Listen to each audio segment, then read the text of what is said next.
विद्यार्थी मित्रांनो, आपण मागच्या वेळेस C4 पाथवे पाहिलं. त्यानंतर आपण डिफरन्स बिटवीन C3 आणि C4 pathway, light reaction and dark reaction, differentiate between light and dark reaction याचा आपण त्या ठिकाणी पूर्ण अभ्यास केला. And CAM pathway, crassulacean acid metabolism pathway याचं आपण जस्ट इंट्रोडक्शन्स. त्यासोबत आपण कशा पद्धतीने त्या ठिकाणी C3 आणि C4 पाथवे यामध्ये त्यांचा काय रोल आहे एवढे त्या ठिकाणी आपण पाहिलं. त्यानंतर आज आपण पाहणार आहोत mechanism of camp pathway. Okay, so dear, mechanism of camp pathway. So synthesis of malate during night or dark fixation. Large amount of the starch is consumed during the acidifications, which indicate that the carbohydrates are a source of malate synthesis. तर आधी मी तुम्हाला एक असं सांगेल या आधी पण की पुढच्या पेजवर त्या ठिकाणी एका डायग्रॅम आहे. ते डायग्रॅम तुम्ही ड्रॉ करा. ते जे लाईफ सायकल असेल ते पूर्ण ड्रॉ करा. यामध्ये तुम्हाला day and night, stomata are open from the night and day from stomata are close at the night. यामध्ये आपण पाहिलं आहे की त्यामध्ये कशापर्यंत त्या ठिकाणी तर मॅलिक ॲसिड्स, ऑक्झॅलॅसिटिक ॲसिड किंवा क्लोरोप्लास्ट आणि केल्विन सायकल किंवा C3 सायकल, केल्विन सायकल आपण त्याला म्हणतो, हे दिवसा कशा पद्धतीने त्या ठिकाणी चालणार आहे आणि रात्री मात्र या ठिकाणी क्लोरोप्लास्ट त्याच्या स्टार्च किंवा ट्रायल्समध्ये कशा पद्धतीने फॉस्फोग्लिसरिक ॲसिड कशा पद्धतीने फॉर्म करणार आहे. सो बघा, first of all the CAM pathway और CAM metabolisms. So C6H12O6 to formation from 2HCO2 आणि to synthesis from the malate. काय होतं आहे की सुरुवातीला आपण फोटोफॉस्फोरिलेशन्समध्ये केल्विन सायकल्समध्ये आपण पाहिलं की त्याचा एक CO2 त्या ठिकाणी एंटर होतो आणि शेवट त्या ठिकाणी रिब्युलस मोनोफॉस्फेट तयार होतं. रिब्युलस बायफॉस्फेटमध्ये एक कार्बन डायऑक्साईड अनस्टेबल कंपाऊंडमधनं त्या ठिकाणी स्टेबल कंपाऊंड फॉर्मेशन होतं. फॉस्फोग्लिसरिक ॲसिड त्या ठिकाणी तयार होतं. त्यानंतर dehydrogen acetone phosphate, 3 carbon phosphoglyceraldehydes, त्यानंतर 4 erythrose, pentose sugar, sedoheptulose and last from ribulose monophosphate. So all the reactions are most important. या ठिकाणी त्यांची जे रिॲक्शन असेल ते खूप इम्पॉर्टंट असणार आहे.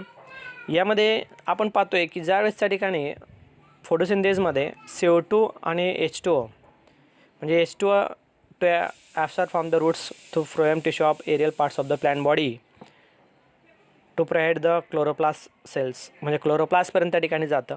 आणि क्लोरोप्लास्ट जर असेल तर तिथं मात्र जे काही ॲटमॉस्फिअरमधलं जे कार्बन डायऑक्साईड असेल ते मात्र स्टोमॅटाद्वारे त्या ठिकाणी ॲक्युमुलेट केला जातो. आणि ज्यावेळेस तो कार्बन डायऑक्साईड घेतला जातो आणि पाण्यामधलं म्हणजे पाणी ज्या ठिकाणी असणारे वॉटर असेल या दोन्हींची त्या ठिकाणी रिॲक्शन होते आणि तिथं मात्र क्लोरोफिल पिगमेंटच्या साहाय्याने आणि सनलाईटच्या साहाय्याने त्या ठिकाणी कार्बोहायड्रेट्स तयार होतं. Water through the transpiration rate, water loss through the vapour condition आणि ऑक्सिजन त्या ठिकाणी इव्हॉल्ड होतो. मात्र या ठिकाणी बघा एक कार्बोहायड्रेट्स त्या ठिकाणी सिंथेसाइज होऊन जातं C6H12O6. आता या ठिकाणी आपण पाहतो आहे C6H12O6मध्ये परत त्या ठिकाणी आपण ट्वाइस CO2 त्या ठिकाणी ॲड करतो. आता हे कुठून आलं तर या ठिकाणी आपण पाहतो आहे की lot of the reactions are involvement from day and night times. So carbon dioxides to release from the Calvin cycle. Calvin सायकलमध्ये सुद्धा त्या कार्बन डायऑक्साईड परत ॲड होत असतो. किंवा C4 मेझोफिल आणि बंडल शीथमध्ये सुद्धा आपण पाहिलं आहे की बंडल शीथकडनं सुद्धा कार्बन डायऑक्साईड जर असेल तो केल्विन सायकलमध्ये ॲड होताना आपण त्या ठिकाणी पाहतो. किंवा CO2 जर असेल तर ॲटमॉस्फिअरकडनं त्या ठिकाणी फॉस्फेनल पारिक ॲसिडमध्ये सुद्धा ते आपण एंटर होताना पाहतो आहे. तर यामध्ये 2 CO2 त्या ठिकाणी ॲड झाल्यानंतर त्याचं जर फॉर्मेशन जर असेल, जे प्रॉडक्ट त्या ठिकाणी सिंथेसाइज झालेलं आहे, so these are a malate. काय तयार होतं आहे त्या ठिकाणी? मॅलेट तयार होतं आहे. मीन्स ट्वाइस C4H6O5 म्हणजे त्या ठिकाणी 8 कार्बन होऊन जातात ज्यावेळेस ते ट्वाइस CO2 ॲड होणार त्यावेळेस. आणि ऑक्सिजन जर असेल तर इथं मात्र O6 होते आणि त्या ठिकाणी मात्र टोटल 10 त्या ठिकाणी ऑक्सिजन होऊन जातात. म्हणजे 4 ऑक्सिजन जर होते ते मात्र CO2 कडून आले, 2 कार्बन आणि 4 ऑक्सिजन त्या ठिकाणी ॲड होतात. आणि अशा वेळेस त्या ठिकाणी C6H12O6चे जे फॉर्मेशन असेल तर ते मात्र मॅलेटमध्ये होणार आहे. म्हणून या ठिकाणी म्हटलं बघा, malate it synthesise during the night. Malate किंवा the night. In the reaction some products are obtain from the carbohydrate reserve. Pyruvate and phosphoenol pyruvate is carboxylated to produce the malate either directly or first forming oxaloacetic acid which is reduced to malate.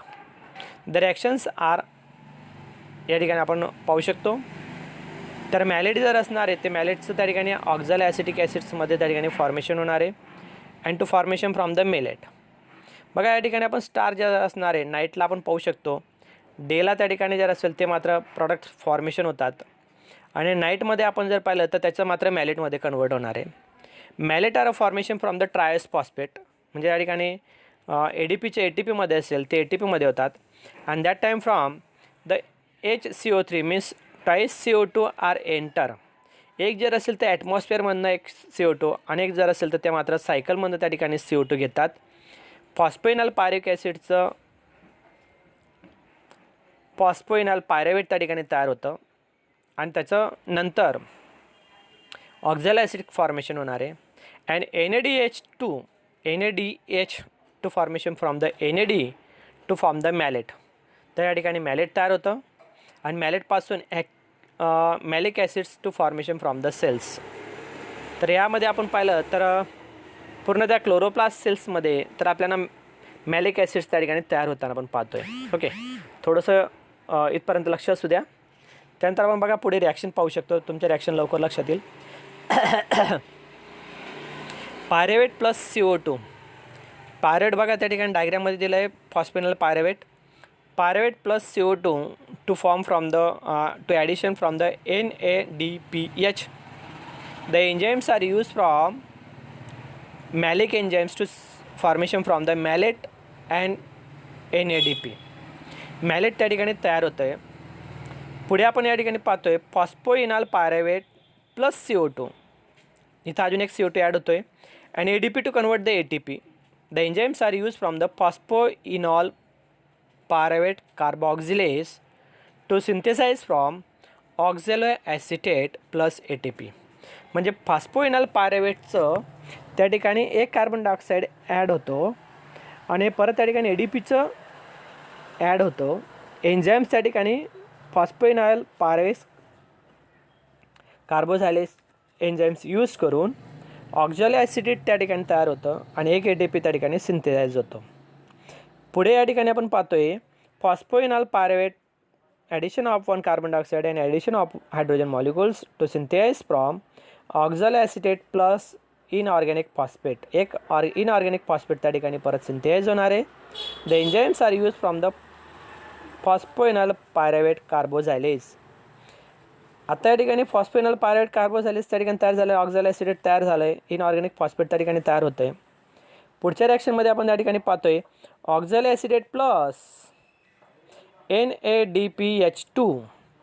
The enzymes are use from the malate dehydrogenase. Dehydrogenase म्हणजे काय तर loss of hydrogen.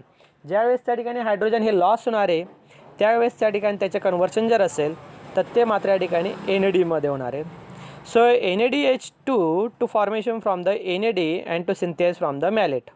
मग या ठिकाणी काय तयार होतं आहे malate. Okay, then second reaction consumption of malate is a light deacidification. Light म्हणजे काय दिवसा. कंजम्पशन ऑफ द मॅलेट जर असेल दिवसा मात्र काय होऊन जातं त्या ठिकाणी कंजम्पशन होऊन जातं आणि डिॲसिडिफिकेशन जे ॲसिड त्या ठिकाणी रात्रमध्ये असेल ते मात्र या ठिकाणी परत काय होणार आहे डिॲसिड होणार आहे.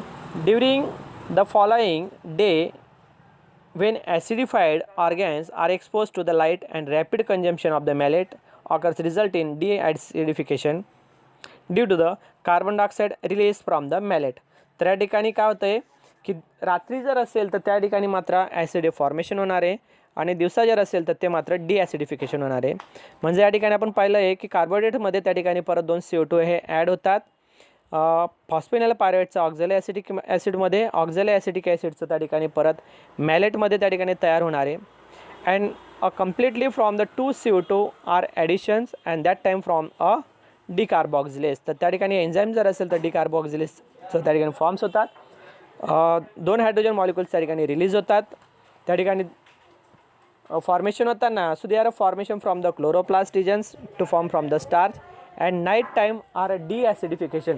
रात्री जर असेल तर ते मात्र या ठिकाणी डिॲसिडिफिकेशन होणार आहे. Okay.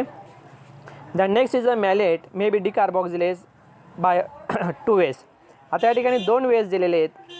So they are continuation from the next video. आता आपण याचा बाकीचा पार्ट जर असेल ते आपण पुढच्या व्हिडिओमध्ये कंटिन्यू करू. ओके.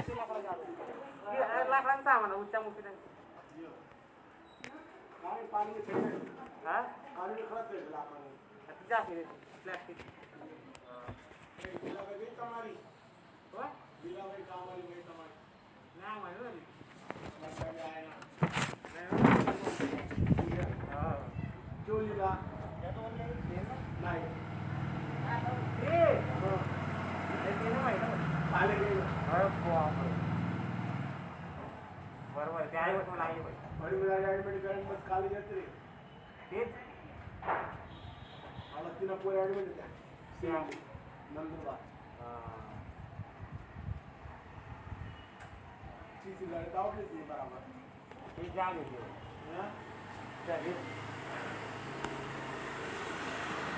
मारून सकाळी समाजच्या बसणारी बाई समाजच्या बस